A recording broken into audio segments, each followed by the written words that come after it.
link untuk daftar hadirnya bisa diisi bagi yang sudah hadir. Nah, izinkan saya untuk mempresentasikan materi pada hari ini. Materi ini sudah saya unggah di Bebas Umpo. Nanti silahkan kalian bisa mengunduhnya melalui Bebas Umpo atau kalian bisa mempelajarinya di Bebas Umpo. Daftar hadir juga tersedia di Bebas Umpo. Sama dengan apa yang saya share melalui kolom chat pada hari ini. Baik, apakah materinya sudah bisa dilihat dari masing-masing akun? Bisa, Pak. Oh, bisa. Ampun, Pak. Oke, baik.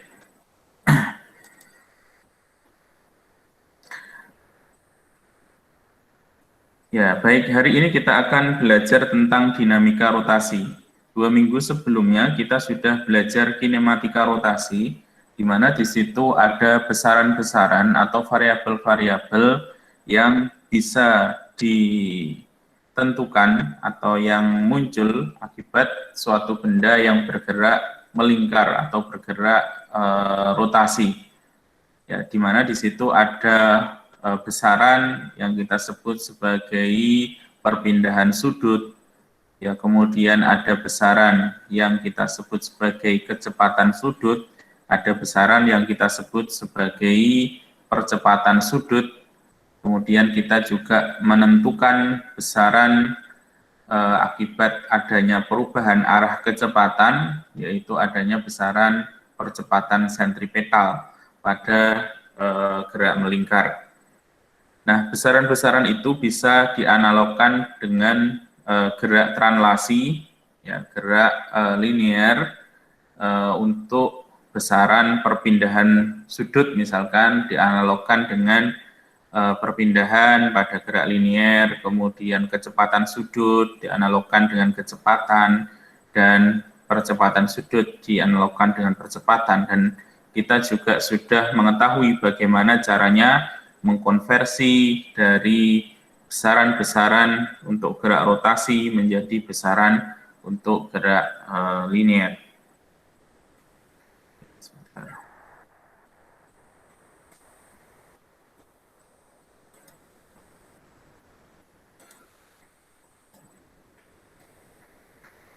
Nah, baik, di sini kita sampaikan kembali bahwa ketika suatu benda itu bergerak pada lintasan lurus, maka benda tersebut itu bergerak, dapat dikatakan bergerak secara translasi. Ya.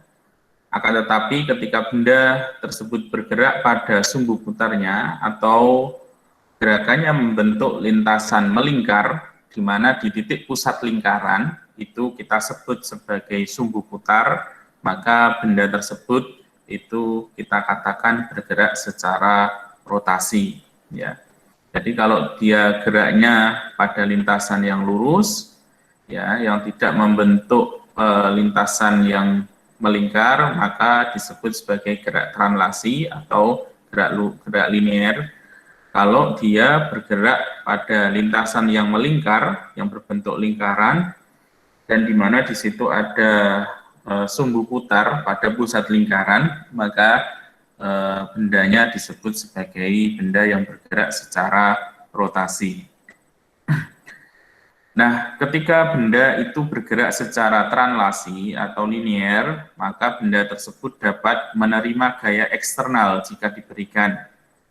Ya, jadi sebuah benda yang bergerak itu bisa menerima gaya linear, gaya eksternal, ya, sebagaimana yang sebelumnya kita pernah bahas pada dinamika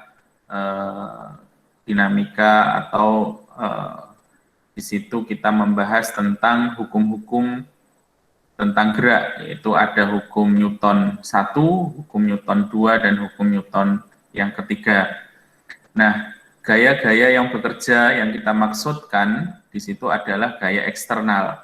Nah, ketika sebuah benda yang bergerak itu diberikan gaya eksternal, maka efeknya apa? Dia dapat mengubah arah lintasan benda. Jadi misalkan ada benda yang awalnya misalkan bergerak ke utara, kemudian karena ada gaya eksternal ya yang mendorong benda tersebut dari arah timur menuju ke barat, gitu ya. Maka yang benda awalnya dia bergerak ke utara, maka benda tersebut bisa berubah arah menjadi ke barat, misalkan seperti itu. Ya, misalkan dia terdorong oleh angin yang sangat kencang, gitu, kayak eksternal. Ada mobil yang bergerak ke utara, kemudian ada angin dari timur ke barat, maka akan dapat mengubah arah gerak benda. Nah, itu adalah peran gaya eksternal ya dalam mengubah gerak atau mengubah arah lintasan benda. Nah, untuk benda yang bergerak pada lintasan melingkar, benda ini juga bisa menerima gaya eksternal atau kita bisa analogkan juga dengan gaya pada gerak linear ya, yang biasanya kita lebih sering kita kenal dengan istilah torsi gitu ya. Nah, torsi ini disebut juga dengan momen gaya. Nah, di mana momen gaya atau torsi ini dapat didefinisikan dengan beberapa pengertian. Yang pertama, torsi adalah gaya pada sumbu putar yang dapat menyebabkan benda bergerak melingkar atau berputar. Ya, jadi perhatikan gambar di samping ini. Di sini ada tiang yang mengikat ada sebuah benda yang dihubungkan pada sumbu putar gitu ya. Oke. Ya, tiang ini anggap saja sebagai sumbu putar. Kemudian bendanya terletak pada satu tongkat gitu ya. Satu tongkat, kemudian bendanya ada di ujung tongkat. Nah, panjang tongkat ini disebut sebagai lengan gaya atau lengan torsi. Ya. Nah, kemudian benda ini dia diberikan gaya. Ya. Ketika ini diberikan gaya, ya, maka benda yang awalnya diam, maka dia akan menjadi bergerak, gitu ya. Nah, gaya yang diberikan arahnya kemana? Arahnya pasti tegak lurus dari lengan gaya ini. Lengan gaya atau lengan torsi ini arahnya adalah keluar dari pusat lingkaran. Ya, jadi kalau pusat lingkarannya ada di sumbu putar ini, maka arah lengan gayanya ke keluar sana. Nah, kemudian arah gayanya kemana? Kalau ini mau berputar, arah gayanya pasti tegak lurus, ya kan? Tegak lurus, ini tegak lurus lengan gaya. Nah, entah ke sana atau ke sana, sebaliknya. Entah berlawanan arah dengan arah putaran jarum jam ke kiri, atau dia searah dengan arah putaran jarum jam atau ke kanan. Sebentar.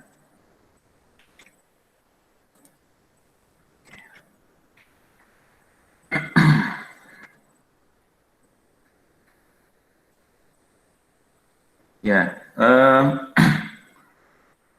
nah, torsi ini bisa bernilai positif atau negatif. Ya. Momen gaya atau torsi ini bernilai negatif untuk gaya yang menyebabkan benda bergerak melingkar atau berputar searah dengan putaran jarum jam. Ya, putaran jarum jam itu kan ke kanan. Ya, dari kiri ke kanan. Oke. Di sini. Nah,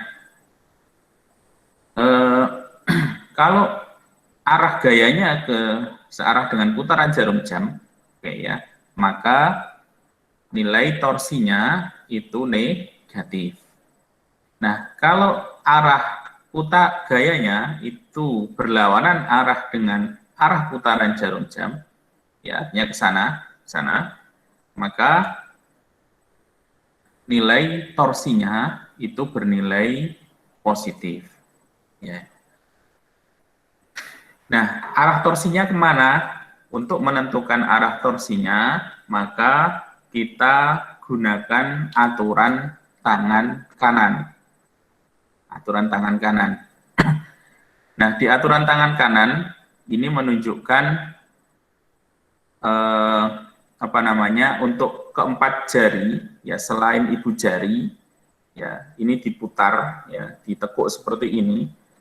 Arah ujung jari keempat jari ini ini menunjukkan arah putaran, gitu ya, arah putaran.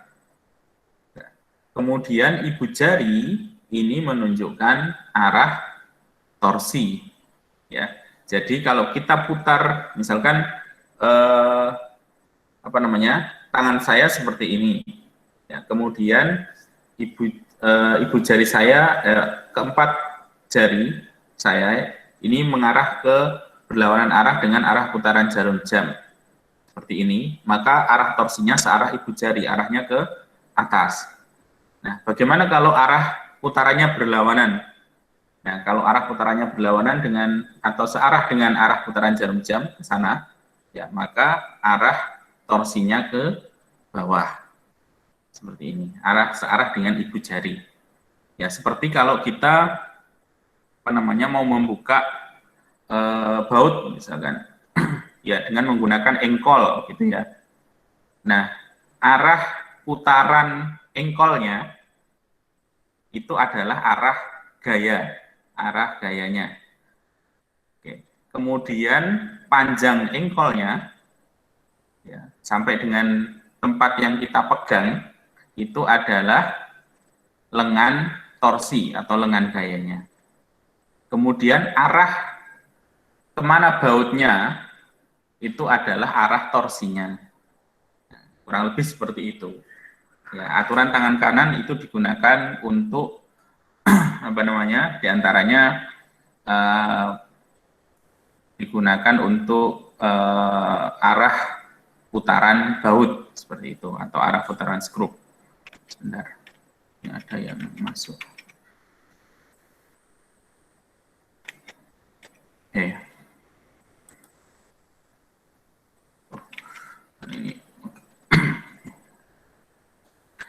Nah, bagaimana kita menghitung besarnya torsi? Torsi atau momen gaya ini bisa kita rumuskan dengan seperti ini. Torsi ini disimbolkan dengan simbol seperti ini bacanya tau. Tau sama dengan R cross F.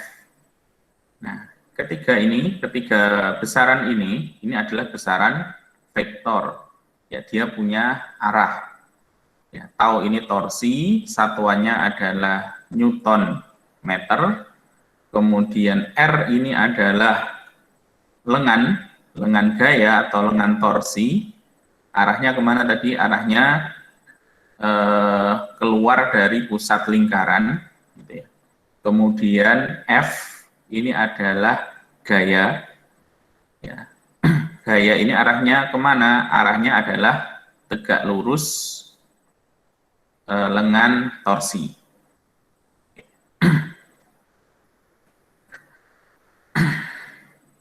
Nah, bagaimana jika gaya yang diberikan itu ternyata tidak lurus dengan lengan torsi? Maka kita gunakan persamaan seperti ini. Tau sama dengan R dikalikan dengan F sama dengan dikalikan sin theta. Theta ini adalah sudut antara vektor gaya dengan lengan torsi. Nah, dengan menggunakan persamaan ini, maka akhirnya kita dapatkan komponen gaya yang nantinya menjadi tegak lurus lengan gaya atau lengan torsi. Gitu ya. Nah, dari persamaan ini, kita bisa melihat dengan jelas bahwa besarnya torsi itu sebanding dengan besarnya gaya yang diberikan. Jadi semakin besar gaya yang diberikan, maka torsinya juga akan semakin besar. Nah, besarnya torsi ini juga sebanding dengan panjang lengan gaya. Semakin panjang lengan gaya, maka semakin besar nilai torsinya. Oke. Itu ya. Jadi ada dua faktor yang mempengaruhi besarnya torsi. Yang pertama adalah gaya, yang kedua adalah lengan torsi. Nah, ini biasanya dalam aplikasi sehari-hari dimanfaatkan ya ketika misalkan kita perlu untuk katakan contoh sederhana, contoh yang ada di sini membuka baut misalkan. Ya, ada baut yang susah untuk dibuka, ya misalkan baut ban mobil kecil dengan baut truk atau baut ban bis, roda bis gitu ya. Nah, itu beda torsi yang dibutuhkan untuk membuka baut tersebut. Ya, untuk menggerakkan baut tersebut agar bisa berputar itu torsinya beda. Ya, tentu semakin besar bautnya, maka torsi yang dibutuhkan juga semakin besar. Lalu bagaimana ketika orang yang membukanya sama, gayanya sama, yang dipunyai sama, apa yang harus kita lakukan?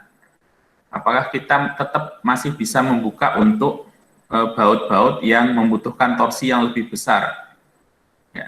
Ya, caranya kalau kita punya gaya yang sama, maka caranya adalah memvariasikan nilai R atau panjang lengan gayanya. Ya, untuk baut yang lebih besar, yang butuh torsi yang lebih besar, maka kita perpanjang lengan gayanya. Ya, maka biasanya engkol yang dipakai itu kalau untuk mobil-mobil yang lebih besar, untuk truk dan sebagainya, kita lihat biasanya di bengkel-bengkel itu lengan gayanya lebih panjang. Ya, lengannya lebih panjang, lengan engkolnya. Ya, perlunya apa? Untuk memperbesar nilai torsinya. Itu contoh sederhana yang mungkin bisa kita lihat sehari-hari. Nah, itu terkait dengan torsi. Yang selanjutnya adalah momen inersia. Konsep momen inersia ini pertama kali diberikan oleh Euler. Ya, momen inersia ini didefinisikan sebagai kelembaman suatu benda untuk berputar pada porosnya, atau dapat dikatakan ukuran kesukaran untuk membuat benda berputar atau bergerak melingkar. Nah, besar momen inersia tergantung pada bentuk benda dan posisi sumbu putar benda tersebut. Oke. Ya, jadi kalau sebuah benda itu kemarin kita sudah mempelajari hukum Newton. Ya, jadi sebuah benda itu dia punya inersia atau kelembaman. Kalau untuk gerak linear, itu kelembamannya biasanya hanya dipengaruhi oleh massa benda tersebut. Semakin besar massa benda, maka kelembamannya, inersianya juga akan semakin besar. Artinya, apa inersia itu? Inersia adalah kecenderungan sebuah benda untuk mempertahankan kedudukan semula atau mempertahankan kondisi semula. Jadi kalau awalnya benda diam, dia akan cenderung untuk tetap diam. Kalau awalnya benda itu bergerak, maka dia akan cenderung untuk tetap bergerak. Ya. Contoh sederhana, misalkan kita punya sebuah benda dengan massa dua buah benda, yang satunya massanya ada 10 kg, yang satunya massanya 50 kg. Ya, kita diminta untuk benda itu diam awalnya. Lalu kita diminta untuk memindahkan benda tersebut dengan mendorong atau menariknya. Ya kan? Ya, tentu yang lebih sulit dipindahkan yang mana? Yang lebih sulit dipindahkan adalah benda yang mempunyai massa yang lebih besar, yaitu benda yang mempunyai massa 50 kg. Nah, demikian juga misalkan kita punya dua buah kendaraan. Nah, kendaraan yang satunya sepeda motor, yang satunya misalkan truk atau bis, gitu ya. Nah, masanya yang lebih besar yang mana antara sepeda motor dengan truk atau bis? Ya, tentu lebih besar truk atau bis dibandingkan sepeda motor. Nah, maka dari itu ketika sepeda motor itu bergerak, ya, untuk menghentikan sepeda motor bergerak, ya, dibandingkan dengan menghentikan truk atau bis bergerak, itu butuh gaya yang lebih besar yang mana? Lebih besar kita gunakan untuk menghentikan truk atau bis bergerak, gitu ya. Nah, itulah yang disebut sebagai inersia atau kelembaman. Jadi kecenderungan benda untuk mempertahankan kedudukannya semula. Itu contoh dalam gerak translasi. Nah, bagaimana dalam gerak rotasi? Ternyata momen inersia dalam gerak rotasi itu dia tidak hanya dipengaruhi oleh massa, tetapi juga dipengaruhi oleh jari-jari putarnya. Ya, momen inersia untuk sebuah partikel atau benda yang terletak pada jarak r dari pusat putaran itu dirumuskan sebagai berikut. I sama dengan mr kuadrat. Ya, m di sini adalah massa benda atau partikel, kemudian r ini adalah jari-jari benda dari sumbu putar, diukur dari sumbu putar. Dan I ini adalah momen inersia, satuannya adalah kilogram meter kuadrat. Nah, bagaimana jika ternyata dalam sebuah sistem itu tidak hanya tersusun dari satu benda saja yang bergerak rotasi, yang bergerak melingkar. Nah, tetapi ada beberapa partikel. Ya, maka kita bisa menghitung momen inersia dengan menjumlahkan momen inersia masing-masing benda tersebut yang bergerak secara melingkar. Ya, momen inersia dari beberapa partikel itu sama dengan total dari momen inersia masing-masing partikel, seperti ini. Nah, untuk benda, itu tadi untuk benda yang berupa partikel kecil-kecil. Nah, bagaimana kalau bendanya berupa bukan lagi partikel, misalkan bendanya berupa berbentuk bertiga dimensi seperti ini. Ya, contohnya misalkan di sini ada batang silinder, kemudian plat segi 4, dan seterusnya ada silinder berongga, silinder pejal, maka kita bisa menghitung momen inersia dengan persamaan seperti ini. Nah, ini menggunakan konsep integral. Ya, ini kalian ambil saja persamaan-persamaan ini, bagaimana penurunan persamaan ini. Sebenarnya ini diturunkan dari rumus momen inersia yang sebelumnya, I sama dengan mr kuadrat. Ini menjadi seperti ini untuk benda dengan bentuk-bentuk yang ada di gambar ini. Jadi untuk A ini momen inersia adalah 1/12 ml kuadrat. Kemudian untuk yang B ini momen inersianya adalah 1/3 ml kuadrat. Bedanya apa yang A dan B? Ini adalah sumbu putarnya yang berbeda. Sumbu putarnya ini terletak di tengah batang silinder, yang ini di ujung batang silinder, gitu ya. Nah, baik, ini silahkan nanti ketika ada soal, ini bisa digunakan untuk referensi pengerjaan soal. Nah, besaran lain yang ada di gerak melingkar, yaitu ada yang kita sebut sebagai momentum sudut. Momentum sudut adalah ukuran kesukaran benda untuk mengubah arah gerak benda yang sedang berputar atau bergerak melingkar. Momentum sudut ini dirumuskan dengan L sama dengan I omega. L ini adalah momentum sudut, I ini adalah momen inersia, omega ini adalah kecepatan sudut. Nah, ini bisa kita ubah persamaan ini L sama dengan M dikalikan V dikalikan R. Karena tadi I itu adalah MR kuadrat, kemudian omega adalah V per R, sehingga kita dapatkan persamaan L sama dengan M kali V kali R.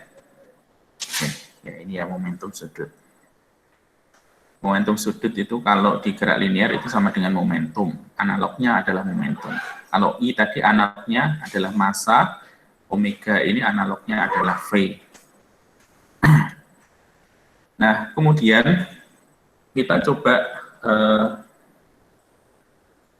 menggunakan apa namanya, istilahnya memasukkan komponen gerak rotasi ya pada sistem ya, dengan menggabungkan dengan gerak translasi untuk analisis gerak dari sebuah sistem.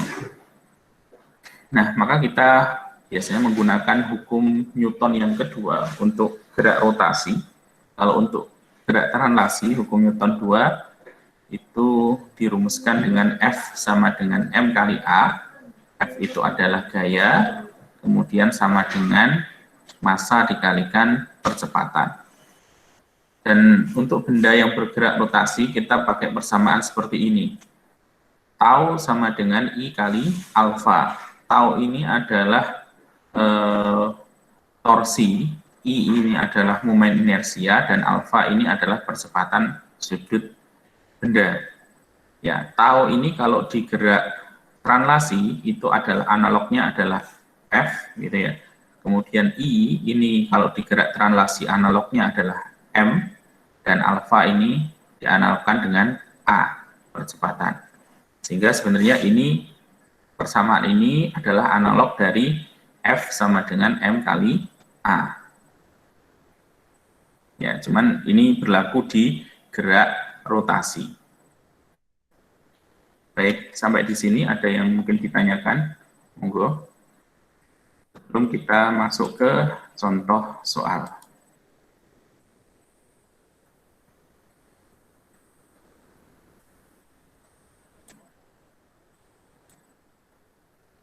Kemudian Pak Sugeng ya, ini yang belum mengisi daftar hadir silakan bisa mengisi daftar hadir. Saya sudah share di chat.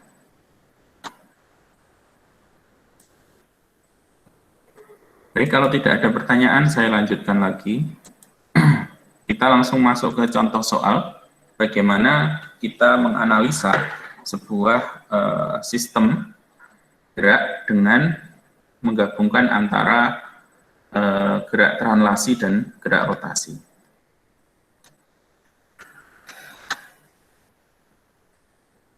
Nah, pada gambar ini ya, sebuah katrol silinder pejal I sama dengan setengah MR kuadrat. Jadi momen inersianya untuk katrol silinder pejal itu rumusnya menggunakan setengah MR kuadrat. Dengan massa 3 kg dan berjari-jari 20 cm, dihubungkan dengan dua buah tali yang masing-masing memiliki terpaut pada benda yang bermassa M1 sama dengan 6 kg dan M2 3 kg.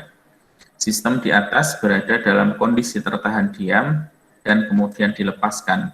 Jika tidak terjadi gesekan pada lantai dengan balok M1, berapakah percepatan kedua benda tersebut? Ya, jadi kita punya sistem seperti ini. Ya, di sini ada M1 untuk benda balok 1, ada M2 untuk benda balok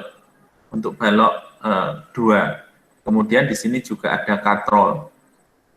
Ya, karena kalau untuk kasus sebelumnya, contoh sebelumnya pada dinamika, kita tidak menghitung, tidak menganggap katrol. Katrol ini tidak kita anggap, tidak kita hitung pada analisis gerak. Tetapi kali ini karena kita sudah belajar gerak rotasi, maka ini menjadi kita masukkan dalam analisa kita. Nah, sehingga dalam kondisi ini, dalam kasus ini, kita punya tiga bagian yang harus kita analisa. Yang pertama adalah M1, kemudian M2, dan katrol. Ya, jadi ada tiga analisa, kita bagi menjadi tiga. Nah, kurang lebih gambarnya, kalau saya lengkapi akan menjadi seperti ini.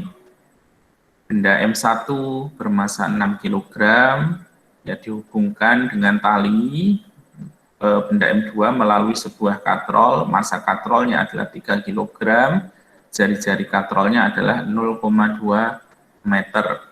Nah, kemudian karena di sini diikat pada sebuah tali, maka di sini akan ada gaya tegang tali T1 dan T2. T1 ini untuk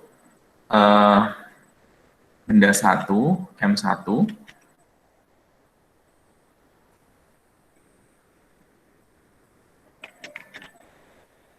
Oke, kemudian T2 adalah untuk tali yang mengikat benda 2 atau benda M2.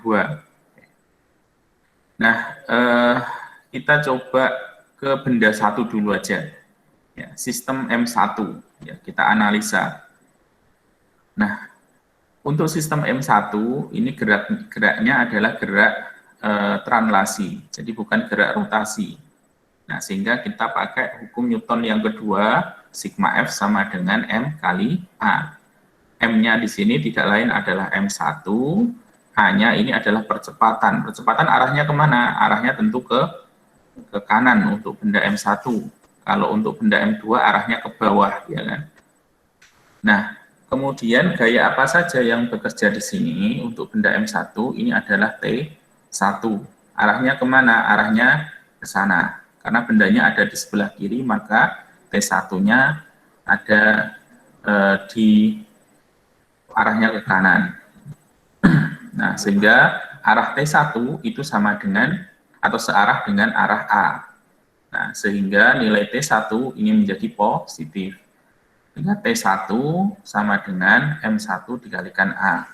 T1 sama dengan M1-nya adalah 6 kalikan dengan A. Atau T1 sama dengan 6A. Ini untuk sistem M1.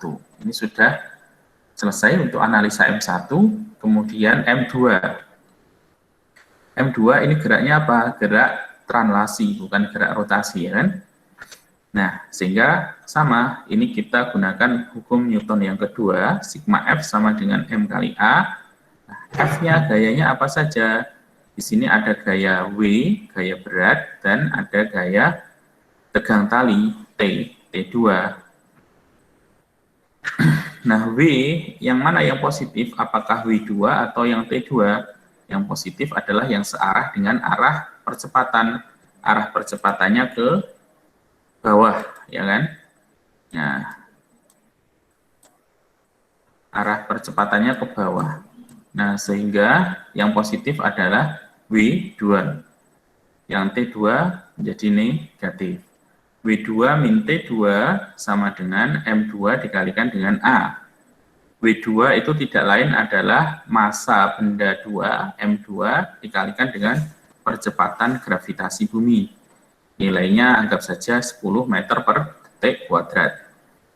Ya, dikurangi dengan T2 sama dengan M2 dikalikan dengan A. Ya, W2 nilainya adalah 30, dikurangi T2 sama dengan M2-nya adalah 3 kg, 3 kalikan dengan A, sehingga kita dapatkan persamaan T2 sama dengan 30 min 3A. Oke, jadi kita sudah selesaikan untuk persamaan untuk sistem M1 dan M2.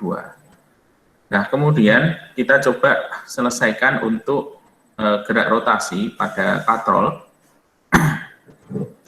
Tadi kita sudah ketahui bersama bahwa persamaan hukum 2 Newton pada gerak rotasi, gerak melingkar itu menggunakan persamaan ini.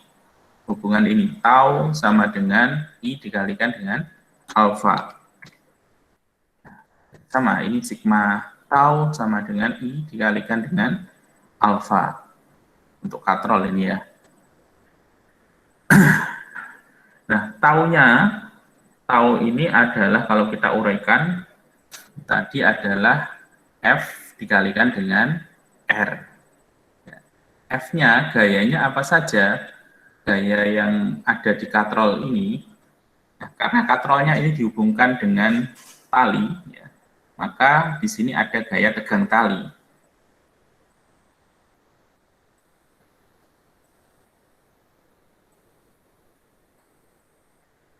Oke, ada T2, kemudian ada T1. T2 arahnya berlawanan arah dengan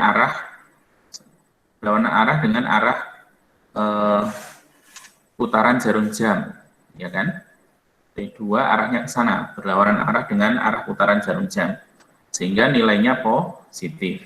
T1 searah dengan arah putaran jarum jam, sehingga nilainya negatif. Oke, sehingga di sini kita tuliskan T2 min T1 dikalikan dengan R. Ya, karena R-nya sama kan jari-jarinya. Ya, jadi T2 kali R min T1 kali R. Atau kalau kita sederhanakan menjadi T2 min T1 dikalikan dengan R. Sama dengan momen inersia dikalikan dengan alfa. Nah, momen inersianya tadi sudah diketahui, persamaannya adalah setengah mr kuadrat. Ya, setengah mr kuadrat, alfa tidak lain adalah A dibagi dengan R. Oke.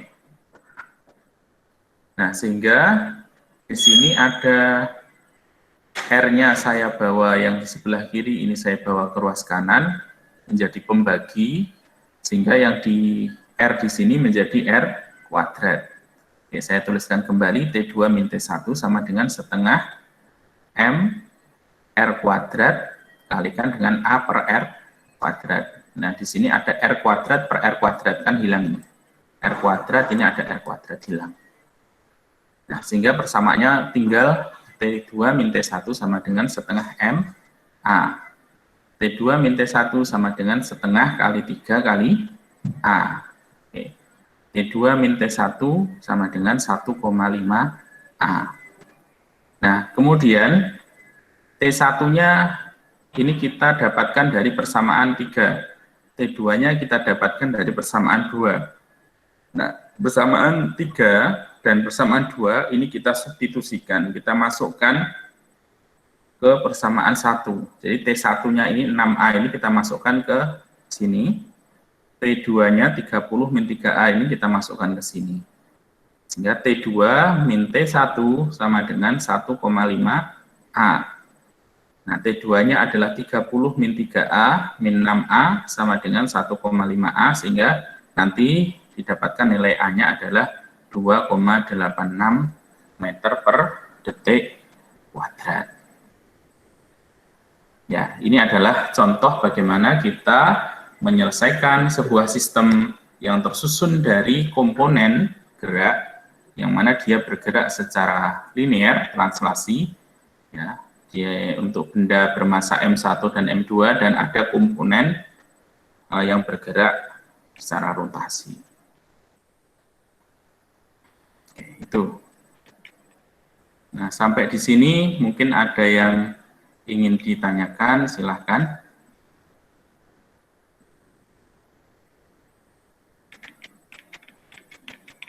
Ya, jadi nanti insya Allah UTS-nya materinya sampai dengan materi gerak rotasi. Ya.